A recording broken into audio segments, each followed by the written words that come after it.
नमस्कार साथियों, एक बार पुनः आप सभी का हार्दिक स्वागत और अभिनंदन है। तो साथियों, अपना जो टॉपिक चल रहा था पशुधन, और इस पशुधन से संबंधित जितने भी महत्वपूर्ण प्रश्न बनते हैं जो बार बार परीक्षाओं में पूछे जाते हैं, और अपडेटेड राजस्थान जीके के अनुसार जो प्रश्न बनते हैं, उन सभी प्रश्नों पर आज की इस वीडियो में अपन चर्चा करेंगे। ये अपनी दूसरी कक्षा होने वाली है इस टॉपिक से संबंधित, और इस कक्षा में भी अपन 80 से 90 उन महत्वपूर्ण प्रश्नों को लेंगे जो बार बार परीक्षाओं में पूछे जाते हैं। तो करते हैं आज की इस कक्षा को प्रारंभ एक बहुत ही शानदार और जानदार तरीके से। देखिए, जो पहला प्रश्न है, कांकरेज नस्ल अधिकांशतः जिस जिले में पाई जाती है वह है बांसवाड़ा, बाड़मेर, अजमेर या भीलवाड़ा। तो कांकरेज जो नस्ल है वो सांचौर, जालौर, बाड़मेर का जो इलाका है, यानी ऑप्शन नंबर 2 बाड़मेर का जो इलाका है वहाँ पर पाई जाती है। सही उत्तर हो जाएगा ऑप्शन नंबर 2। अगला प्रश्न देखिए, थार पारकर प्रजाति कहाँ पाई जाती है? यह भी इम्पोर्टेंट क्वेश्चन है। जनजातीय क्षेत्र, हाड़ौती क्षेत्र, तोरावाटी क्षेत्र या राजस्थान के सीमावर्ती क्षेत्र। तो थार पारकर जो जन प्रजाति है ये पाई जाती है राजस्थान के सीमावर्ती क्षेत्र। थार पारकर जो होता है इसको मालानी कहा जाता है और थारी भी कहा जाता है। गाय की ये जो नस्ल है थार पारकर, यह पश्चिमी शुष्क क्षेत्र बाड़मेर, पूर्वी जैसलमेर, फलोदी, पश्चिमी जोधपुर, ग्रामीण में पाई जाती है। इस नस्ल की गायें अधिक दुधारू और बैल जो है वो अधिक परिश्रमी होते हैं। अगला प्रश्न देखिए, दुग्ध उत्पादन हेतु गाय की प्रसिद्ध नस्लें हैं। थार पारकर राठी, राठी नागौरी, मालवी थार पारकर, मेवाती मालवी। तो सबसे ज़्यादा जो दुग्ध उत्पादन है एक तो थार पारकर और एक ही राठी, इनको कहा जाता है। ये नस्ल होते हैं गाय की, ऑप्शन नंबर 1। अगला, बाड़मेर का मालानी क्षेत्र किस गोवंश का उत्पत्ति होती है? तो मालवी नहीं, थार पारकर। सही उत्तर क्या हो जाएगा? मालानी नस्ल की जो गायें हैं जिनका उपनाम थार पारकर होता है। सही उत्तर हो जाएगा ऑप्शन नंबर 2। अगला प्रश्न देखिए, थार पारकर नस्ल की गायें राजस्थान के निम्नलिखित में से किन जिलों में मिलती है? तो ये जो इलाका जिसमें बाड़मेर, जैसलमेर का पूर्वी भाग आता है, ऑप्शन नंबर 1 राइट हो जाएगा। अगला, थार पारकर नस्ल है तो ये गाय की एक नस्ल है, ऑप्शन नंबर कौन सा हो जाएगा? 2 राइट हो जाएगा। अगला प्रश्न देखिए, निम्नलिखित में से राजस्थान के कौन से क्षेत्र में थार पारकर नस्ल पाई जाती है? पश्चिमी शुष्क क्षेत्र, तोरावाटी, पूर्वी क्षेत्र या दक्षिणी पूर्वी क्षेत्र। तो थार पारकर जैसलमेर, बाड़मेर का जो क्षेत्र है, मतलब पश्चिमी राजस्थान, पश्चिमी शुष्क जो क्षेत्र है वहाँ पर पाई जाती है, ऑप्शन नंबर 1। अगला, निम्न में से कौन सी गाय की नस्ल भारवाहक के लिए जानी जाती है? यानी भार सहने के लिए, उठाने के लिए जो नागौरी नस्ल है वो पाई जाती है, भारवाहक है, ऑप्शन नंबर 1। नागौरी नस्ल की जो उत्पत्ति है वो नागौर जिले के सोहालक गांव से हुई। इस नस्ल की गायें कम दूध देने वाली होती है तथा बैल भार ढोने व हल जोतने के लिए सर्वोत्तम होते हैं, नागौरी बैल। अगला, जाफराबादी नस्ल संबंधित है, गाय, भैंस, भेड़, बकरी। तो जाफराबादी जो है वो क्या होती है? भैंसी होती है, ऑप्शन नंबर 2। देखिए, अगर बात करें जाफराबादी की, तो राजस्थान के दक्षिणी भाग में पाई जाने वाली यह नस्ल अधिक दूध देती है, 20 से 22 लीटर प्रतिदिन देती है। उल्लेखनीय है कि यह नस्ल सर्वश्रेष्ठ ताकतवर मादा जानवर का पुरस्कार भी जीत चुकी है, ताकतवर है ये। अगला प्रश्न, कौन सी भैंस की नस्ल नहीं है? गिर तो गाय है, तो गिर क्या हो जाएगा? गिर गाय की नस्ल है, भैंस की नस्ल पूछा है तो यही हो जाएगा ऑप्शन नंबर 1। देखिए, नागपुरी भैंस होती है, मुर्रा भी भैंस होती है और भदावरी भी होती है, और मुर्रा तो एक प्रसिद्ध भैंस की जो नस्ल है वो है। गिर की बात करें तो गिर गाय की नस्ल है, ये दूध व बोझा ढोने के लिए काम प्रसिद्ध है। इसे द्विप्रयोजनीय नस्ल भी कहा जाता है गिर को। एक आती है मुर्रा भैंस की, यह सर्वश्रेष्ठ नस्ल के दूध में वसा की मात्रा 7 से 8% होती है। यह मुख्यतः अलवर, जयपुर, अलवर, खेड़थल, तिजारा, भरतपुर, डीग, चित्तौड़गढ़ आदि जिलों में पाई जाती है। खुड़ी यानी खुंडी भैंस के नाम से जाने वाली यह एक प्रसिद्ध नस्ल जो है ये 20 से 25 लीटर दूध देती है। इसका प्रजनन केंद्र कुमार डीग में है। एक आती है बदावरी, यह नस्ल भैंसों की सर्वाधिक मात्रा में वसा प्राप्त होती है। एक आती है जिसमें बुराज, जमुना, नागपुरी, सूरती, पंडरपुरी, राबी, मेहसाणा, ये सभी की सभी भैंसों की नस्ल है। अगला प्रश्न देखिए, भैंसों की कौन सी प्रजाति दुग्ध उत्पादन के लिए सर्वश्रेष्ठ है? तो दुग्ध उत्पादन के लिए अपने यहाँ मुर्रा भैंस, ऑप्शन नंबर 3। अगला, निम्नलिखित में से कौन सी गौवंश की नस्ल नहीं है, यानी गाय की नस्ल नहीं है? मालवी, राठीर, कांकरेज, तीनों की तीनों गाय हैं, जबकि मुर्रा जो है वो भैंस की नस्ल है। ऑप्शन नंबर 4 सत्य हो जाएगा, ऑप्शन नंबर 4। मालानी नस्ल किसकी है? तो मालानी घोड़े की नस्ल है, मालानी घोड़ा, ऑप्शन नंबर 3। मालानी अश्व वंश, इस घोड़े में सुंदरता, सुडौल शरीर, कठियावाड़ी नस्ल से तथा तेज गति सिंधी नस्ल से आई है। राजस्थान में मुख्य रूप से मालानी नस्ल के घोड़े पाए जाते हैं। घोड़ों में सर्वश्रेष्ठ जाने वाली यह नस्लें मुख्य रूप से बालोतरा जिले की सिवाना तहसील, जोधपुर ग्रामीण, सांचौर, जालौर जिलों में पाई जाती है। अगला प्रश्न, मेवात नस्ल की गौवंश भैंस, बकरी राजस्थान के किन जिलों में पाए जाते हैं? मेवात यानी अलवर के आसपास का क्षेत्र, अलवर, भरतपुर और धौलपुर, ऑप्शन नंबर 3। पशु और नस्ल गलत युग में कौन सा है? देखिए, भेड़ की मगरा एकदम सही है, बकरी सिरोही में है, ऊँट मारवाड़ी, ये भी बात सही है, लेकिन भैंस जो है वो अंगोल नहीं होती है, ऑप्शन नंबर 2 सत्य हो जाएगा। अंगोल जो है वो आंध्र प्रदेश में पाई जाने वाली गाय की एक नस्ल। अंगोल क्या होता है? ये एक प्रकार की गाय की नस्ल होती है जो आंध्र प्रदेश में पाई जाती है। अगला, पशु और नस्ल में कौन सा सुमेलित नहीं है? गाय तो राठी, भैंस मुर्रा, ये भी सही है, भेड़ मगरा, ऊँट जो है वो जखराना नहीं होता, जखराना तो किसकी नस्ल है? जखराना तो बकरी की नस्ल है, ऑप्शन नंबर 4। अगला, पशु नस्ल में कौन सा एक सुमेलित नहीं है? ऊँट नाचना एकदम सही है, जैसलमेर के आसपास। भेड़ में खेरी, ये भी बात सही है। भैंस में साना की होती है नस्ल, ये भी सही है, लेकिन बकरी जो है नाली की नहीं होती। नाली जो है वो किसकी नस्ल है? नाली एक भेड़ की नस्ल होती है, अपन ने पढ़ा था कि पिछले वीडियो में। तो ऑप्शन नंबर 4 असत्य हो जाएगा। अगला, सही सुमेलित नहीं है। चनोथर भेड़ एकदम सही है, कांकरेज गोवंश गाय होती है, लोही भैंस होती है, लोही भैंस नहीं होती है, लोही को क्या होती है? लोही तो बकरी की नस्ल होती है और बर्बरी बकरी की नस्ल है, ऑप्शन नंबर 3 असत्य हो जाएगा। अगला प्रश्न, कौन सी प्रजाति भेड़ की नहीं है? मेघरा, मालपुरी, बागड़ी, नाचना, नाचना ऊँट की है, तो भेड़ की नहीं है, ऑप्शन नंबर 4 असत्य हो जाएगा। अगला, कौन सी भैंस की नस्ल नहीं है? मुर्रा भैंस होती है, नीली रावी, सुरती राठी, सुरती, नीली रावी, ये सभी भैंसें होती है, जबकि राठी जो है वो गाय की नस्ल है। उसका मतलब ऑप्शन नंबर 4 क्या हो जाएगा? असत्य हो जाएगा। अगला, कौन सी भेड़ की नस्ल नहीं है? राठी, चोखला, नाली, पुगल, ये भेड़ है, जबकि राठी की है, गाय की नस्ल, ऑप्शन नंबर 1 असत्य हो जाएगा। कौन सा सुमेलित नहीं है? मुर्रा भैंस होती है, सोनारी भेड़, गोमठ गाय की होती है, नाचना ऊँट का होता है।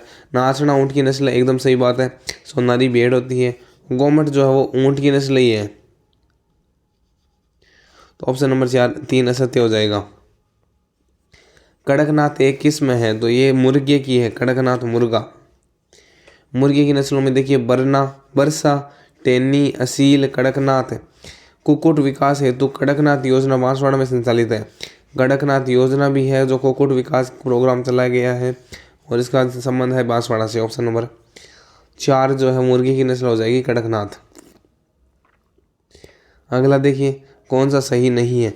रत प्रदेश में गोवंश प्रमुख पशुधन है, एकदम सही है। मध्य राजस्थान में मालवी पशुधन प्रदेश में सम्मिलित नहीं, मध्य राजस्थान में नहीं है, ये पूर्वी राजस्थान में हो गया, मालानी प्रदेश। सिरोही, जालौर, पाली जिले की कांकरेज पशुधन प्रदेश में उनके भाग एकदम सही है। नागौरी पशुधन बैलों के लिए प्रसिद्ध है, ये भी बात सही है, इसका मतलब ऑप्शन नंबर 2 सत्य हो जाएगा। अगला, खेरी और लोही नस्ल है। खेरी लोही, देखिए खेरी का संबंध आता है भेड़ से, लोही यानी बकरी, लोही जो है किससे संबंधित है? बकरी से, और खेरी भेड़, भेड़ और बकरी, ऑप्शन नंबर 4। भेड़ देखिए, भेड़ जो है इसका संबंध आता है नाली से। गोवंश यानी गाय, गाय जो है सांचौरी नस्ल की होती है। भैंस जो है वो सूरती नस्ल है और बर्बरी नस्ल की बकरी होती है। इसका मतलब ऑप्शन नंबर क्या हो जाएगा? 3 राइट हो जाएगा।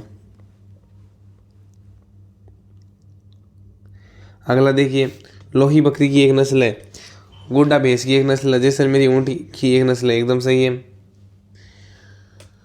ये तीसरा नंबर था। और लोही बकरी की नस्ल है, ये भी बात सही है। गोड्डा जो है वो भैंस की नस्ल नहीं है, ऑप्शन नंबर 2 असत्य हो जाएगा। इसका 1 और 3 सही है। सुमेलित कीजिए, गाय, भैंस, भेड़, बकरी। देखिए, राठी, गिर, थारपारकर ये सभी गाय की नस्ल है। भैंस की बात करें तो मुर्रा, सुरती, मेषणा। बकरी और भेड़, बकरी और भेड़ की बात करें तो भेड़ देखिए नाली, पोगला, मगरा, और बकरी लोही, बर्बरी, जमुनापुरी। इसका मतलब ऑप्शन नंबर क्या हो जाएगा? 3। अगला, पशुधन सुमेलित नहीं कीजिए और नस्ल। भेड़ जो है देखिए, भैंस मुर्रा, ऊँट नाचना, गोवंश राठी, भेड़ नाली। Option number 4 1। अगला, राजस्थान में कुक्कुट पालन प्रशिक्षण संस्थान कहाँ है? तो कुक्कुट पालन प्रशिक्षण संस्थान जो है वो है अपना ऑप्शन नंबर 2 अजमेर में। कुक्कुट पालन प्रशिक्षण संस्थान अजमेर में 1988 में स्थापित की गई थी। अगला, मवेशी की खरीद के रुपए देते समय निश्चित किए गए मूल्य में से की जाने वाली छूट क्या कहलाती है? तो वो कहलाती है धारिजनी। मवेशी की खरीद के रुपए लेते समय निश्चित किए गए मूल्य में से छूट दी जाने वाली धारिजनी कहलाती है। ऑपरेशन फ्लड के सूत्रधार हैं। ऑपरेशन फ्लड दिया था वर्गीज कुरियन ने, option number 3। Doctor Verghese Kurien की बात करें तो देश में श्वेत क्रांति लाने वाले डॉक्टर वर्गीज कुरियन 9 सितंबर 2012 को निधन हो गया। डॉक्टर कुरियन की अगुवाई में ऑपरेशन फ्लड के बलबूते भारत दुनिया का सबसे बड़ा दुग्ध उत्पादन देश बना। इन्होंने ब्रांड अमूल को जन्म दिया था। अगला, ऑपरेशन फ्लड किससे संबंधित है? तो ये श्वेत क्रांति दुग्ध उत्पादन से संबंधित है। राजस्थान में भेड़ प्रजनन सुधार कार्यक्रम के संदर्भ में कौन सा कथन सही है? भेड़ प्रजनन सुधार कार्यक्रम में देखिए, चयनित प्रजनन के अंतर्गत मारवाड़ी, जैसलमेरी एवं मगरा भेड़ की नस्ल का चयन किया गया है। पहला ही ऑप्शन नंबर 1 हो जाएगा। अगला देखिए, मुख्यमंत्री कामधेनु पशु बीमा योजना 2023 के बारे में कौन सा कथन सत्य नहीं है? इस योजना में 20 लाख से अधिक पशुपालकों को लाभ देने की अपेक्षा, ये एकदम सही है। राज्य में 2023-24 के लिए बजट में इस योजना में व्यय करने के लिए 750 करोड़ रुपए का प्रावधान किया गया, ये भी बात सही है। इस योजना के तहत प्रत्येक पशु के बीमा की सीमा अधिकतम 40 लाख हजार रुपये है, ये भी बात एकदम सही है। एक पशुपालक जिसकी आर्थिक आय या वार्षिक आय 8 लाख रुपए से अधिक है, इस योजना के तहत पशु के लिए अधिकतम 500 रुपये प्रीमियम देना होगा। ये चौथी बात क्या हो जाएगी? असत्य हो जाएगी। कुछ नहीं देना होगा ना। अगला, राजस्थान की सबसे पुरानी डेयरी पद्मा कहाँ है? तो पद्मा का संबंध आता है अजमेर से। राजस्थान की जो सबसे पुरानी डेयरी है पद्मा, ये 1975 में स्थापित की गई थी अजमेर में। अगला क्वेश्चन, राजस्थान में पशुधन के लिए निःशुल्क दवा योजना कब प्रारंभ हुई? 2012 में पशुधन के लिए निःशुल्क दवा योजना दी गई थी। राजस्थान सरकार ने पशुधन विकास हेतु 15 अगस्त 2012 से पशु स्वास्थ्य सेवाओं के लिए मुख्यमंत्री पशुधन निःशुल्क दवा वितरण योजना प्रारंभ की गई थी 15 अगस्त 2012 से। अगला, पशुपालकों के लिए राजस्थान में देवनारायण नगर एकीकृत आवासीय योजना कहाँ विकसित की जा रही है? तो ये कोटा में विकसित की जा रही है। पशुपालकों हेतु देवनारायण नगर एकीकृत आवासीय योजना की आधारशिला मुख्यमंत्री के द्वारा 17 अगस्त 2020 को रखी गई, जिसमें नगर विकास न्यास कोटा द्वारा प्रथम चरण में 738 आवासों का निर्माण कर 501 आवासों का आवंटन किया गया है। अगला क्वेश्चन, भारत में राजस्थान जिसके उत्पादन में प्रथम स्थान पर है वह है? तो भारत में राजस्थान जो ऊन उत्पादन में प्रथम स्थान पर है। रेशम, दूध, अंडे में से ऊन जो है वो प्रथम स्थान पर है। राजस्थान में संपूर्ण राष्ट्र की 45.91%, जिसमें प्रथम स्थान है ऊन उत्पादक होती है, जो देश में सर्वाधिक है। जोधपुर जिला राज्य का सर्वाधिक ऊन उत्पादक जिला है, जोधपुर। अगला क्वेश्चन, 2019 के अनुसार भारत में ऊन उत्पादन में राजस्थान का स्थान प्रथम था। भेड़ एवं बकरी की गर्भावधि कितने दिन की होती है? तो भेड़ बकरी जो है ये 151 दिन की इनकी गर्भावधि रहती है। भेड़ बकरी की गर्भावधि 151 दिन, गाय की 280 दिन, भैंस की सर्वाधिक 310 दिन और ऊँटनी की 400 दिन, खरगोश की 28 से 30 दिन रहती है। अगला, रामसर अजमेर में स्थित बकरी विकास एवं चारा उत्पादन परियोजना हेतु वित्तीय सहयोग किस देश से प्राप्त हुआ है? तो बकरी विकास एवं चारा उत्पादन परियोजना जो है वो स्विट्जरलैंड से आर्थिक सहयोग से हो रहा है। बकरी विकास एवं चारा उत्पादन परियोजना। बकरी विकास परियोजना का मुख्य उद्देश्य सिरोही नस्ल की बकरियों का विकास कर ग्रामीण पिछड़े वर्गों की आय में वृद्धि करना है। स्विट्जरलैंड सरकार के वित्तीय सहयोग से राज्य में 1981-82 में प्रारंभ की गई इस योजना में अजमेर जिले के रामसर गांव में एक बकरी प्रजनन फार्म स्थापित किया गया है, जिसमें स्विट्जरलैंड के एल्पाइन व टोननबर्ग नस्लों के बकरों में से सिरोही नस्ल की बकरियां का क्रॉस प्रजनन करवाकर बकरी नस्ल सुधार कार्य किया जाता है। वर्ष 1992-93 से स्विस सरकार की आर्थिक सहायता समाप्त हो गई, अतः यह परियोजना राज्य सरकार द्वारा संचालित की जा रही है। अगला क्वेश्चन, राजस्थान राज्य के पशुपालन विभाग द्वारा गोवंश प्रजनन हेतु गोपाल कार्यक्रम राज्य के 10 दक्षिण पूर्वी जिलों में किस वर्ष से प्रारंभ हुआ है? तो 1990 से 91 में यह प्रारंभ हुआ था। अगला, 19वीं पशुधन गणना के अनुसार राजस्थान में पूरे देश का लगभग प्रतिशत पशुधन है। तो पूरे देश का लगभग 11.27% जो है वो 19वीं पशु गणना के अनुसार पशु पाया जाता है, 11.27%। 20वीं जनगणना पशुधन जनगणना के अनुसार राजस्थान में कुक्कुट जनसंख्या कितनी है? 146.23 लाख। अगला क्वेश्चन, राजस्थान की 20वीं पशुधन गणना के अनुसार किस जिले में पशुधन की संख्या सबसे अधिक थी? तो वो था अपना बाड़मेर में। राज्य के किस जिले में बकरियों की संख्या सर्वाधिक है? बकरियां सबसे ज़्यादा बाड़मेर में देखी जाती हैं। पशुधन गणना 2019 के अनुसार राजस्थान में सबसे अधिक भेड़ों की संख्या वाला जिला, भेड़ें 2019 जनगणना के अनुसार भेड़ें जो है वो जयपुर में है, ऑप्शन नंबर 2। 19वीं जनगणना 2012 में 20वीं पशुधन गणना 2019 में राजस्थान में पशुधन की कुल संख्या में परिवर्तन आया है। तो परिवर्तन जो है 1.66% की वृद्धि या 1.66% की कमी या 4.2 की वृद्धि या 2.66 की कमी, सही उत्तर हो जाएगा 1.66% की कमी आई है। अगला, 20वीं पशुधन गणना के अनुसार सर्वाधिक भेड़ें जो है बाड़मेर में पाई जाती है। पशुधन जनगणना 2019 के अनुसार राजस्थान में सर्वाधिक पशुओं की संख्या कितनी है? पशुओं की संख्या कितनी है राजस्थान में? वो है 568.01 लाख, ऑप्शन नंबर 2। राजस्थान का पशुधन की दृष्टि से देश में स्थान कितना है? दूसरा। पशुधन 2019 में राजस्थान में देश के कुल पशुधन का भाग था, तो वो था 10.58%। अब देखिए ये है रिपोर्ट। राजस्थान में अगर बात करें पशुधन, तो 20वीं रिपोर्ट जो है पशुधन से संबंधित वर्ष 2019 में जो है गोवंश 139.12 लाख और 4.41% बढ़ी है। भारत में छठा स्थान है। कुल पशुधन 24.54 है। सर्वाधिक बीकानेर में है, सबसे कम धौलपुर में है। तो इस प्रकार से आप पूरी सारणी को देख सकते हैं। टोटल जो पशुधन है वो है 568.01, जिसमें 1.61 की कमी है, ये दूसरा स्थान है। और 100% पशुधन है बाड़मेर जोधपुर में सबसे अधिक है, सबसे कम धौलपुर में है। इस प्रकार से आप देख सकते हैं। साथ ही ये होता है अपना पशुधन कंप्लीट है, इसके शॉट ले सकते हैं और PDF आपको हमारे टेलीग्राम चैनल पर उपलब्ध करवा दी जाएगी। जय हिंद, जय भारत। आपका दिन शुभ रहे। मिलते हैं नेक्स्ट क्लास में नेक्स्ट वीडियो के साथ। तब तक के लिए जय हिंद।